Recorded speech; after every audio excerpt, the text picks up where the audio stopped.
PDCCH에 대해서 한번 알아보도록 하겠습니다.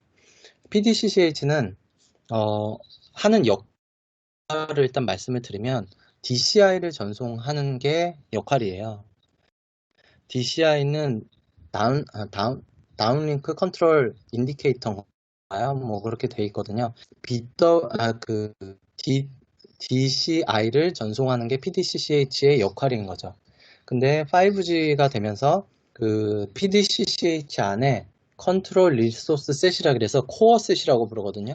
그래서 코어 셋이라는 게 새로 만들어졌어요. 그 LTE에서는 없던 코어 셋이라는 게 만들어졌고, 그 코어 셋은 얘는 그거예요. 그 전에는 LTE는 전 주파수 대역을 그 PDCCH 전 주파수 대역을 다 사용을 했는데 이제는 코어셋이라 그래서 원하는 만큼만 사용을 할 수 있게 둔 거예요. 전체가 아니라 일부만 이렇게 사용할 수 있게 뭐 이렇게 둔 거죠. 워낙에 대역이 넓어지니까 그 대역을 논아서 쓸 수도 있고 지원이 안 되는 단말이 있을 수도 있고 뭐 이런 것들이 있기 때문에 그렇게 해서 코어셋이라는 용어가 생성이 됐고요. 그리고 얘는 어쨌든 얘는 DCI를 전송하기 위한 채널인 거예요. 그러면 단말은 그 DCI를 쳐다보고서 이게 어떻게 되는지 이런 것들을 보죠. 그래서 DCI는 그럼 어떤 게 있는지를 보면 LTE 때는 DCI 제로가 이제 UL 그랜트였거든요. UL 그랜트라 그래서 얘는 그 업링크에 대한 정보를 알려줄 때 이렇게 썼어요. 그 다음에 1번 DCI, 2번 뭐 이런 식으로 3번 이런 식으로 있었거든요. 근데 그게 5G에서는 좀 더 세분화가 됐어요. 그래서 0-0 그러니까 이 앞에 0이 붙은 얘네들은 이제 UL에 관련된 정보를 보내는 거고요. 다운링크 컨트롤 인포메이션이지만 그 UL에 관련된 UL 자원이나 할당이나 어떻게 되는지를 DL에서 알려줘야 기죽에서 알려줘야 UL이 알 수 있잖아요. 그래서 그런 정보들이 그런 정보들이 이렇게 포함이 되어 있는 거고요. 그 다음에 1번은 이제 DL에 대한 정보들이 들어있는 거죠. 그리고 2번은 좀 다른 정보들. 그 예를 들어 뭐 SFI 정보라던가 TPC 커맨드라 그래서 그 파워 컨트롤 관련된 정보라던가 SRS라던가 뭐 이런 정보들이 이제 2번에 들어가 있는 거죠.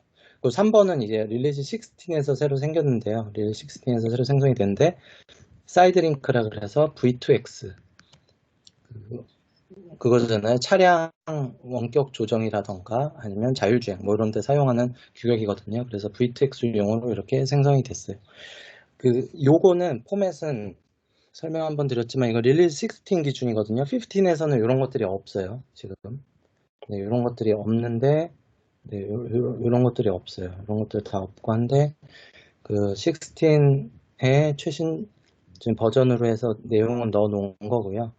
그래서 1번에서도 주로 저희가 사용하는 거는 UL 그랜트에서 요 0-0은 그 피드백 모드만 되는 거라서 아주 숏 메시지나 이런 것만 보낼 때 하는 거여서 초기에만 사용하는 기본적으로 그 데이터나 이런 것만 사용하는 거고 주로 사용하는 거는 0-1이 주로 사용을 하게 돼요. 그래서 여기에서 이제 자원이라던가 UL에 대한 그랜트 정보에 대해서 알려주는 게 여기에 주로 가 있는 거고 그 DL 같은 경우도 기본적인 커먼 정보들이나 뭐 이런 것들이 1-0에 주로 가고 주로 카카 액렉이나 기본적인 CQI나 뭐 이런 정보에 대한 것들은 1-1에서 주로 간다고 보시면 돼요. 그래서 얘네가 주로 사용을 하게 된다. 그리고 얘네도 사용을 하는데 뭐 그 경우에 따라서 얘네는 필요할 때만 이렇게 사용한다. 이 정도 보시면 돼요. 그리고 얘네들은 각각 필요할 때만 사용하는 거죠. 나머지는. 그래서 이런 정보들이 DCI 정보를 PDCCH를 통해서 전송을 하는 거고요.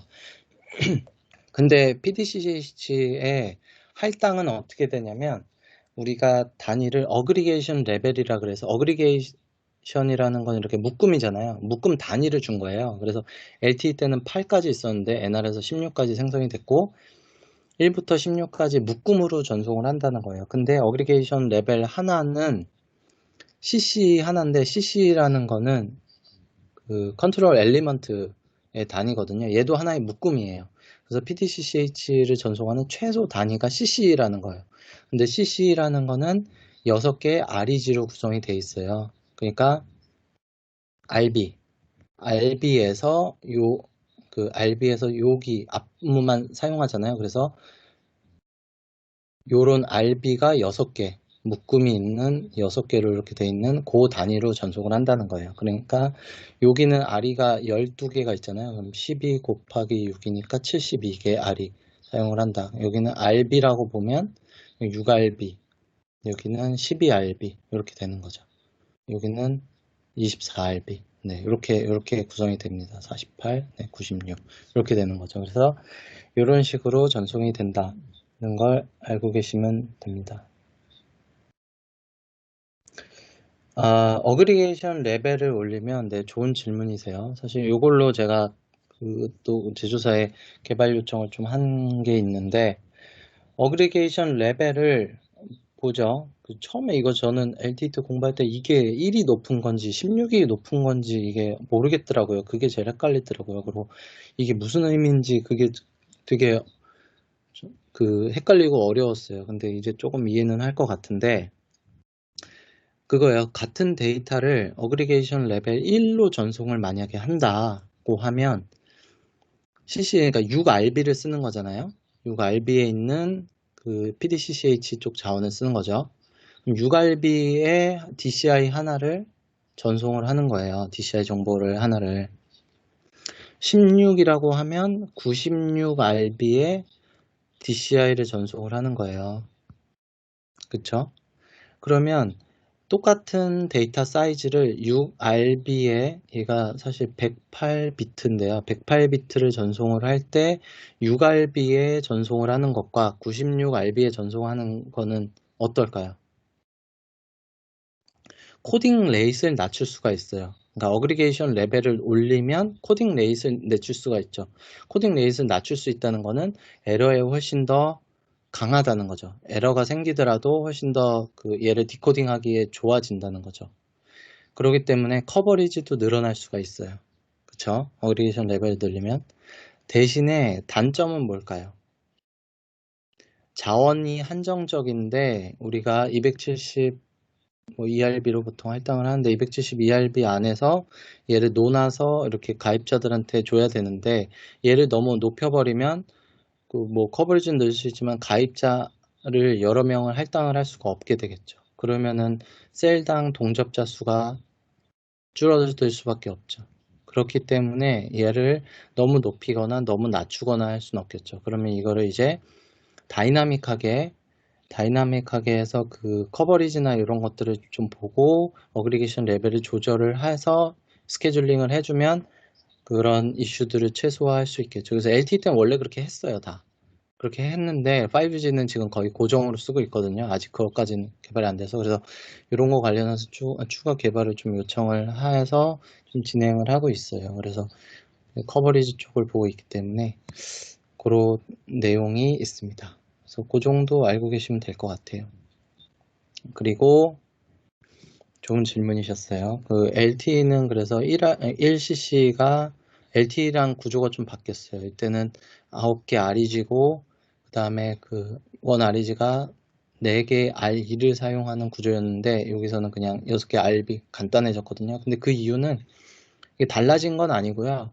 LTE 때는 여기 CRS가 할당이 돼 있어서 CRS를 빼고 숫자를 이렇게 넣는 거예요. 그래서 이렇게 9개 REG 뭐 이런 식으로 돼 있잖아요. 그래서 그런 것들이 좀 달라졌어요. 그래서 그렇게 보시면 될 것 같아요. 그리고 PDCCH는 우리가 항상 모든 단말한테 이렇게 전송을 해요. 그러면 이렇게 우리가 매 슬롯마다 이렇게 전송을 하겠죠.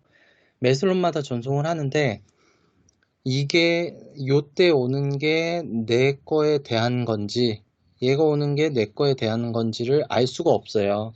그래서 이게 누구의 어느 단말한테 오는 정보라는 걸 알려주기 위해서 RNTI라는 걸 사용해요. 그래서 RNTI를 사용을 해가지고 정보를 알려줄 수 있거든요. 그래서 DCI 정보에 RNTI 정보가 있는데 RNTI는 또 얘가 어디 위치에서 얘를 찾아봐야 되는지 모르기 때문에 우리가 서치 스페이스라는 게 있어서 서치 스페이스가 그 용도에 따라서 어느 위치에서 너가 이게 필요할 때 어느 위치에 쳐다봐 하는 게 정해져 있어요. 그래서 SIB 1번은 타입 제로로 이렇게 설정이 되고 other SIB라 그래서 요거는 SA에서 사용이 되겠죠.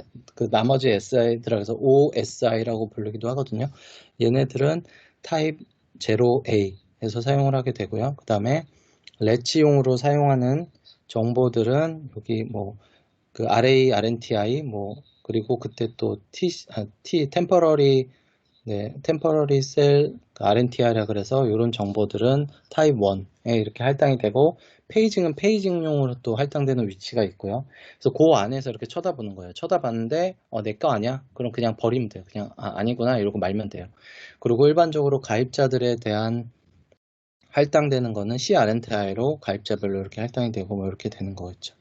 그래서 이런 식으로 할당이 되고 우리가 그래서 DRX라 그러는데 DRX라 그래서 그 일단 아이들로 갔을 때 한 번씩 쳐다보는 건 1280 미리세컨드마다 보통 보게 되죠. 요때 보는 거는 우리가 그 아이들 상태에서 그 PDCCH만 쳐다보는 거예요. 그래서 한 번씩 깨어나 가지고 PDCCH를 보게 되는 거죠. 그래서 그렇게 되는 거고 그 다음에 또 커넥티드 상태에서 또 쓰는 게 CDRX가 있죠. CDRX는 커넥티드일 때 쓰는 DRX인 거예요. 그래서 CDRX에서 또 이렇게 쳐다보는 게 한 번씩 쳐다보는 게 PDCCH를 쳐다보는 거거든요. 근데 이때 이게 타이밍이나 이런 게 안 맞거나 자기 볼 위치인데 쟤를 못 보거나 하면 이제 얘가 그 에러가 나고 발생을 하고 해서 문제가 생기게 되죠. 그래서 콜드랍이나 이런 게 발생을 하거나 왜냐면 시스템은 걔 있다고 생각하고 줬는데 얘는 못 받아 버리는 거야 아예. 그러면 문제가 생기는 거죠. 그런 일들이 발생을 해죠. 그래서 저희가 CDRX를 너무 짧게 주기를 가져가게 되면 뭐 CDR이 안 좋아지거나 이런 현상들이 발생을 하게 되죠. 뭐 그런 것들이 있습니다. 그래서 PDCCH는 이런 식으로 전체적으로 동작을 한다는 거를 아시면 될 것 같아요. 이걸 이해하는 게 사실 굉장히 어려워요. 근데 간단하게 진짜 최대한 간단하게 설명을 드렸어요.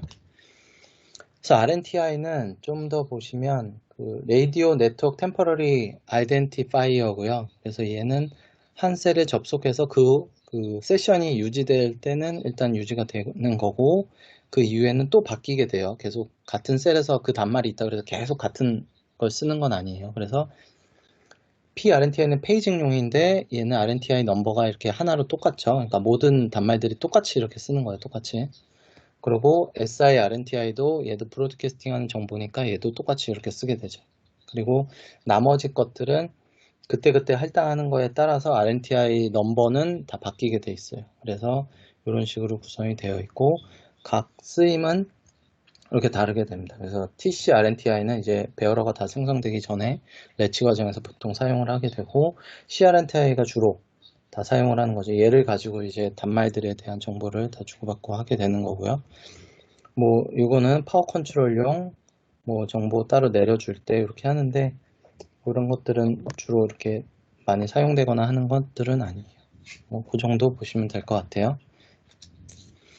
자, 그럼 매핑이에요. 그래서 어그리게이션 레벨은 좀 전에 설명드린 것처럼 1부터 16까지 있는 거고 그러면 그 레벨이 기본적으로 PDCCH를 보내는 전송 단위가 CC인데 CC는 6REG로 구성이 되어 있어요. 6REG는 6RB인 거죠. 그래서 만약에 어그리게이션 레벨 2라고 하면 PDCCH 정보 하나를 CC 두 개에다가 전송을 하는 거예요. 요걸 하나로 전송을 하는 거예요. CC 두 개를 써서. 그러니까 CC는 두 개 CC를 사용하게 되는 거고 REG는 12 REG를 사용을 하게 되는 거죠. 이렇게 되는 거죠. 그래서 지금 보시는 것처럼 이렇게 구성이 되는 거고요. 그리고 얘네를 또 내부적으로 그 REG를 전송을 할 때 그냥 그 주로 한 번에 쭉 지금 여기는 주파수 축이에요. 프리퀀시 도메인인 거예요. 네, 그래서 주파수 축으로 이렇게 그러니까 옆으로 그린 거고요.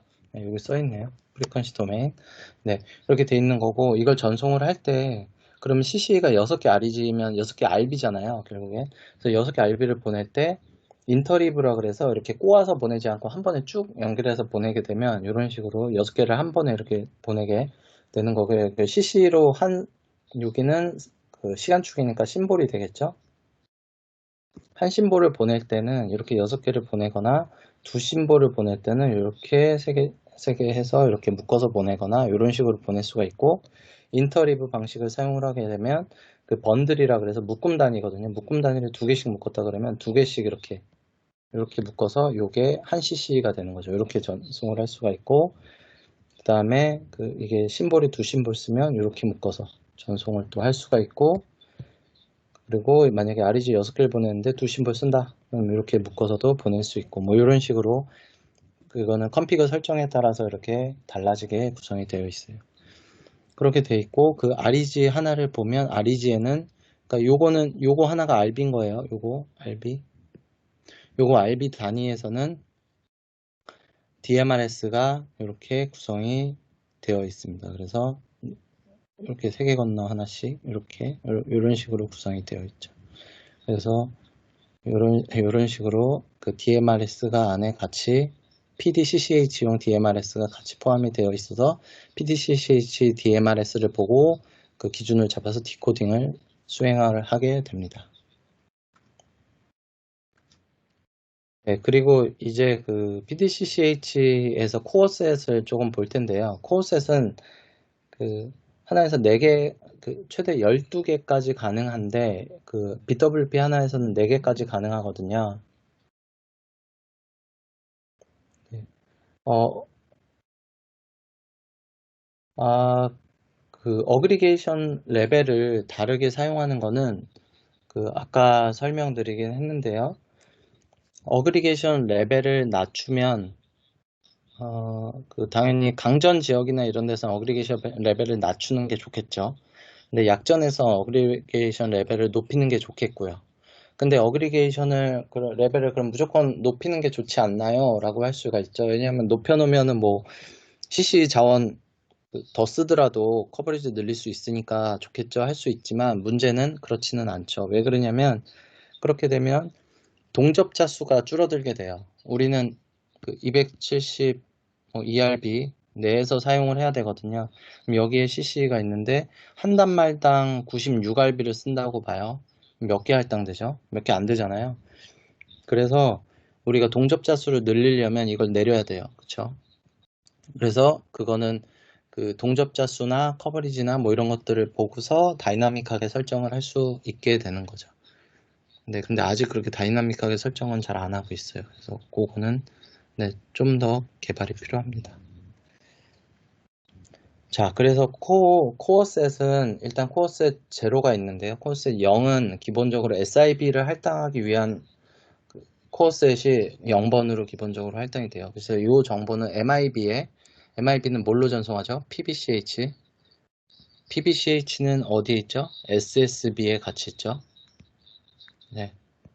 여기를 통해서 전송을 하게 돼요. 그러면 이 정보를 보고서 코어셋에, 그러니까 SIB1을 수신하기 위한 서치 스페이스가 어딘지를 알 수가 있게 돼요. 그래서 이 설정을 좀 보시면 컨트롤 리소스 셋 제로 코어셋 제로가 이게 11이잖아요. 11이니까 얘는 그 패턴은 1이고 그 다음에 RB가 이걸로 할당된 RB가 48RB래요. 그리고 옵셋은 14래요.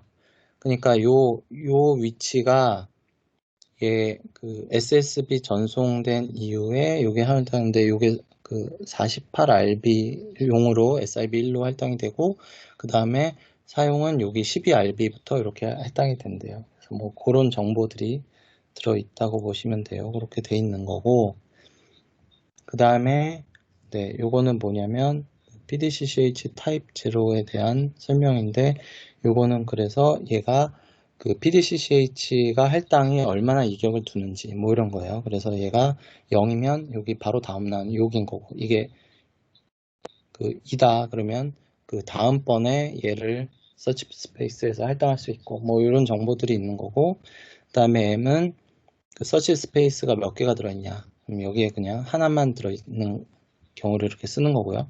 그 다음에 burst 심볼을 어디를 사용하느냐 그래서 2분이냐 5드냐 그래서 짝수냐 홀수야 하느냐 하는 거는 그냥 0번이라고 해서 0번을 할당하는 이런 식으로 구성이 되어 있어요. 그래서 이런 정보들이 포함이 되어 있고요.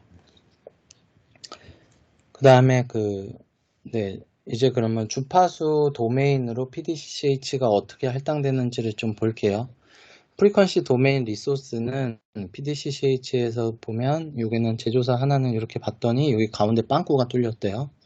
그리고 여기는 쭉 연결이 돼 있죠. 그래서 요 1 하나가 이제 URB를 의미하거든요. 그래서 우리 전체 대역에서 해당하는 어디에 PDCCH용으로 할당을 하는지를 알 수가 있어요. 근데 여기 빵꾸를 떠놓은 거는 여기에 코어셋 0용으로 보통 이렇게 비워놓은 거죠. 그래서 여기에 같이 할당 안 하겠다 이런 의미인 거예요. 그래서 여기를 코어셋 0용 빼고 이렇게 할당을 하겠다 뭐 이런 용도라고 보시면 돼요. 그리고 서치 스페이스는 모니터링이 1000000인 거죠. 그래서 14 심볼이거든요. 네, 그래서 여기 첫 번째 거 여기만 쳐다보겠다. 그러니까 여기만 할당하니까 여기만 쳐다보는 거예요. 그리고 어그리게이션 레벨은 여기 보시면 2는 6개를 쓰고 있고 여기는 4개를 쓰고 있다. 뭐 이런 식으로 해서 어그리게이션 레벨이 1, 2, 4, 8, 16, 8하고 16은 할당을 안 했네요. 영도 안 하고 뭐 이런 식으로 돼 있다고 보시면 되죠. 자, 그 다음에 모니터링 피리오드인데요. 그래서 요거는 규격에 의해서 타임 축으로 어떻게 언제마다 할당을 하는지에 대한 정보가 들어 있어요. 그래서 각 위치에마다서 위치 중에서도 어디에 쳐다보는지 뭐 이런 것들을 할당돼 있죠. 그래서 우리는 보통 이렇게 사용을 하고 있습니다. 네, 그리고 아까 간단히 설명은 드렸는데요. 이제 REG 요거를 주파수 쪽으로 할당을 할 때 REG를 번들로 할당을 할 수가 있어요. 그러니까 REG를 이렇게 아까 제가 6개라 그랬잖아요. 넌 인터리브일 때는 6개로 기본적으로 6개씩 할당을 하라고 돼 있는 거고 인터리브일 때는 2개나 6개. 그러니까 2개짜리나 뭐 6개, 여기로 그릴게요. 2개짜리나 6개짜리 이렇게 할당을 하라고 돼 있는 거예요. 그리고 R인 거는 네, 여기서는 3은 지금 사용은 안 하거든요. 3은 사용은 안 하는데 요거는 저희 1개짜리에선 3은 사용이 안 되고 요게 4개, 3개까지 갔을 때 3은 사용이 되는데 그래서 이 6으로 할당이 돼서 인터리브를 할 때 요거를 어떻게 나눌지에 대한 부분이 좀 더 세부적으로 이렇게 들어가 있어요. 그렇게 보시면 될 것 같아요. 그래서 컴피그는 이런 식으로 설정이 가능합니다. 그래서 REG 번들 사이즈와 그 다음에 인터리브 사이즈가 이렇게 설정이 가능하게끔 그렇게 되어 있어요. 네, 그러면 이제 PDCCH에 대해서는 어느 정도 봤고 그 다음에 PDSCH에 대해서 보도록 하겠습니다. PDSCH에 대해서는요, 얘는 그냥 사실 데이터만 보내는 애예요. 얘 자체는. 그렇기 때문에 채널 자체에 대해서 그렇게 많이 볼 건 없고 할당 방식에 대해서 일단 볼게요. 어떻게 할당이 되는지를 한번 보면 일단 PDCCH 리소스 매핑을 보면 프리퀀시 도메인, 주파수 축으로 할당은 리소스 얼로케이션 타입 0와 타입 1이 있어요. LTE에서는 타입 0, 1, 2가 있었는데 NR에서는 이렇게 2단계밖에 없어졌어요. 그래서 첫 번째는 RBG 단위, 그러니까 리소스 블럭 그룹 단위였고요. 그 다음에 타입 1은 RB, 스타트 RB부터 몇 RB까지 할당하는 RB 단위로 이렇게 할당하는 방식을 사용을 할 수가 있어요.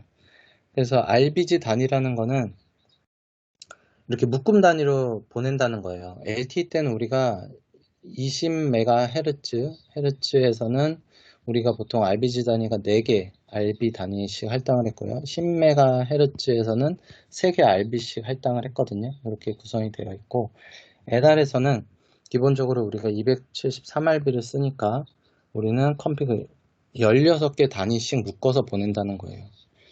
왜 이렇게 보내나요?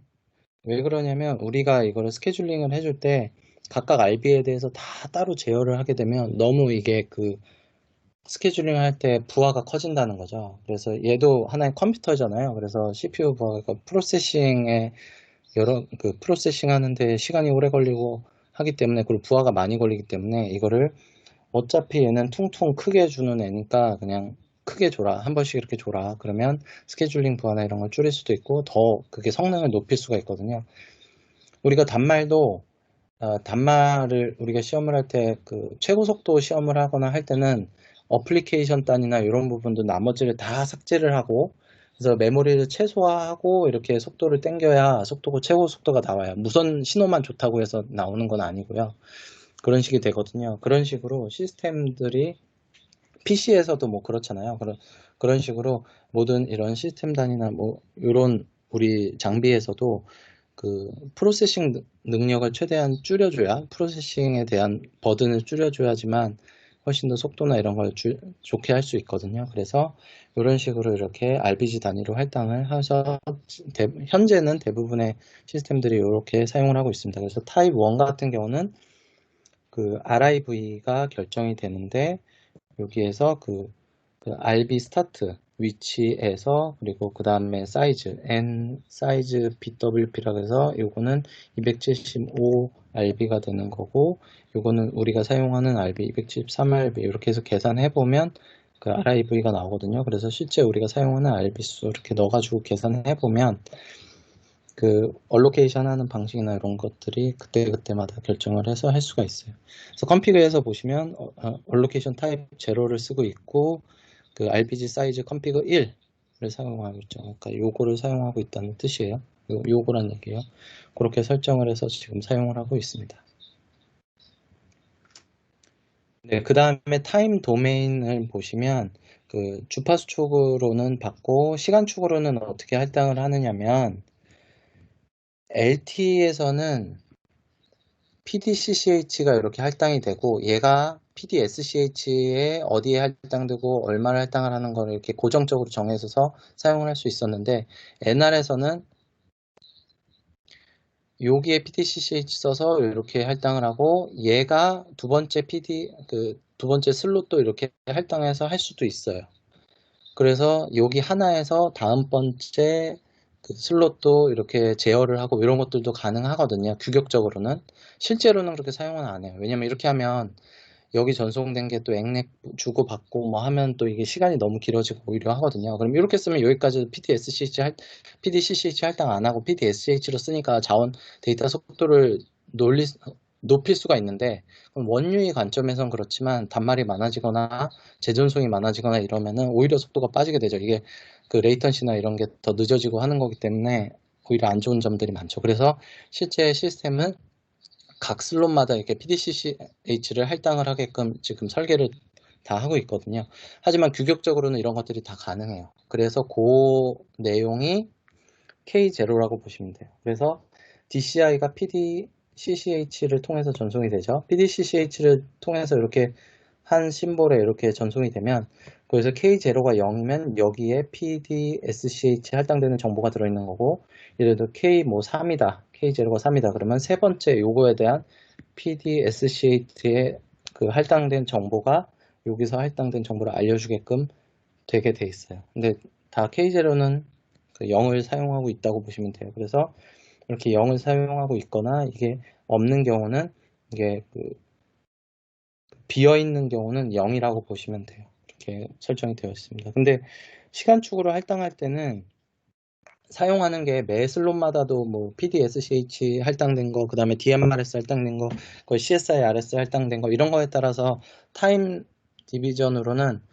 이렇게 달라요. PDSCH를 14개 중에서 다 이렇게 쓸 수도 있고 일부는 어떤 그 슬롯에서는 요만큼만 쓰고 어떤 슬롯에서는 또 요만큼만 쓰고 이런 슬롯 이렇게 다 다르거든요.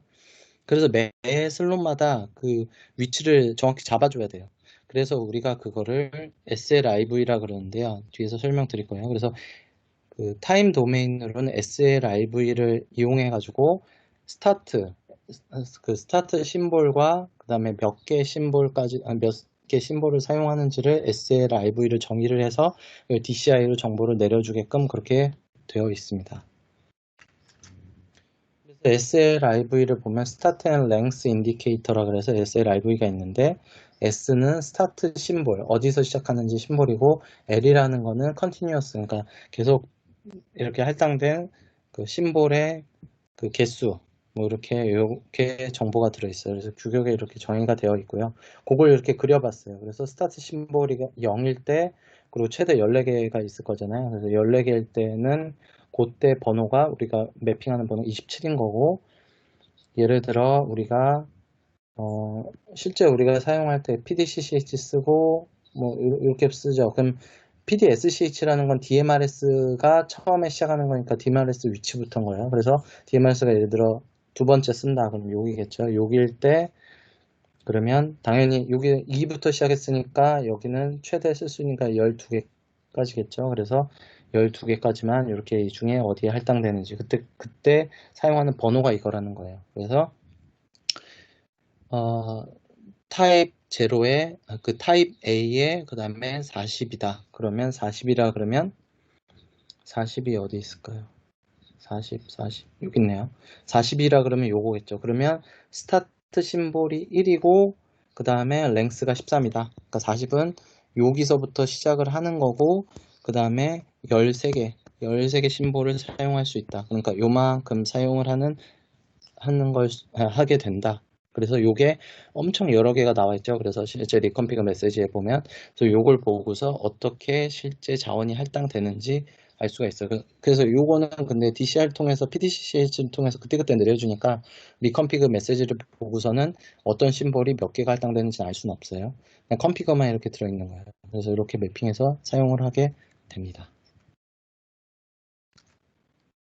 그래서 일단은 K0는 그 PDCCH에서 PDSCH가 할당되는 위치를 알려주기 위한 게 K0고요.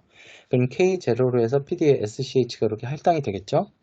그럼 PDSCH가 할당된 다음에 PDSCH가 정상인지 비정상인지에 대한 리스판스를 알려줘야 돼요. PUSCH로. 그래서 이거는 UL 슬롯이거든요. UL 슬롯. 그러면 PDSCH가 할당된 이후에 UL 슬롯, 몇 번째 UL 슬롯에서 할당하는지를 알려주는 게 K1이에요. 그러면 K1 값은 당연히 UL 슬롯이 우리가 딱 몇 개 없으니까 이런 식으로 K1의 값이 이렇게 바뀌게 되죠. 얘 슬롯은 K1이 4고 얘는 3, 얘는 여기서는 그 스케줄링 그 프로세싱 타임이 필요하기 때문에 바로 이렇게 할 수는 없는 거고 그래서 1부는 또 이렇게 보내는 이런 식으로 구성이 되겠죠. 그래서 그 얘 같은 경우는 바로 옆에서 못 할당하고 이렇게 뒤에서 할당하고 뭐 이런 식으로 그래서 이런 스케줄링 방식은 제조사마다 다 상이해요. 제조사의 그 프로세싱 능력과 뭐 이런 것들에 따라서 그 스케줄링 방식에 따라 다 달라지게 돼 있어요. 그래서 그리고 그것도 한 제조사라 그래서 딱 똑같은 게 아니라 그거는 뭐 계속 필요하다 그러면 바꿀 수도 있고 뭐 이런 것들이죠. 그래서 이런 식으로 되어 있는 거고 K2는 그래서 이렇게 할당이 된 이후에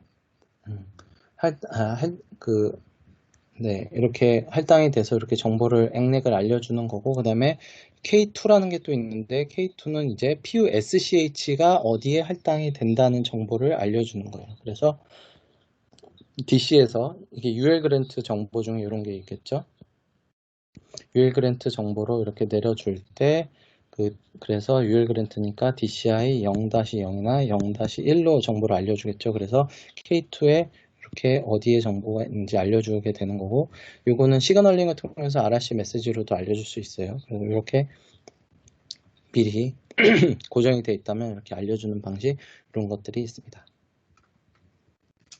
그래서 복습인데요. 이것도 한번 설명은 저희가 했는데 실제 실전을 한번 볼게요. 이제 하크에 대해서 봤으니까 하크 아이디가 제가 그 NR에서는 16개 하크가 있다 그래 하크 프로세스가 있다 그랬죠. LTE에서는 규격적으로는 32개, 그 다음에 우리가 보통 쓰고 있는 FDD에서는 8개 지금 사용을 하고 있죠. 이렇게 돼 있는데요. 그러면 하크 아이디 0번을 보시면 이때 RV는 0이래요. RV 0. 그 다음에 NDI는 0, 그 다음에 MCS는 3을 썼어요. 그래서 요만큼 데이터를 전송을 했죠. 요게 이제 PD, CCH 정보가 이렇게 들어있는 거예요. 그리고 그때 K1은 4라는 거예요. 그러니까 요때 K1이 요거를 쓰겠죠. 그러니까 여기에 전송된 거고, 그러면 요때 그거에 대한 액렉을 보내주는 거예요. 그러면 전송을 했는데 다시 봤더니 하카이디 0번에 RV가 2래요. 그러니까 재전송이 된 거죠. 재전송이 된 거고, 재전송이 됐으니까 NDI는 New Data Indicator는 당연히 0이겠죠. 토글이 안 됐어요. 안 바뀌었죠. 그리고 똑같은 사이즈로 재전송이 됐나요? 그리고 또 재전송이 돼서 여기는 3 됐고, 안 바뀌었고, 또 전송이 됐죠. 또 보냈는데 또 됐고, 1로 됐고, 안 바뀌었고, 이렇게 됐죠. 그래서 MCS는 이거 재전송이가 28 마지막에 썼고, 그 다음에 3138. 이건 깨진 거예요. 이건 못 보낸 거예요. 다시 재전송해야 돼요. 그래서 1번에서는 이제 다른 데이터가 또 할당이 됐죠. 그래서 그때는 RV가 0이 됐고, NDI가 1로 토글이 됐죠. 이렇게. 토글이 됐고, 이렇게 된 거라고 보시면 돼요. 품질이 안 좋은 상황이네요. 그래서 4회 재전송이 됐는데도 못 받아서 얘는 날려버린 거죠. 이런 식으로 우리가 그 이론을 공부를 하면 실제 메시지에서 어떻게 그 문제가 있는지 이런 것들을 분석을 할 수가 있어요. 이거는 좀 상세 분석이거든요. 지금 이 메시지는 기본 그 DM 기본 메시지에선 보이진 않아요. 이런 건 추가적으로 이렇게 더 파싱을 해서 봐야 되는 정보들이고요. 그래서 이런 식으로 활용을 하실 수가 있어요.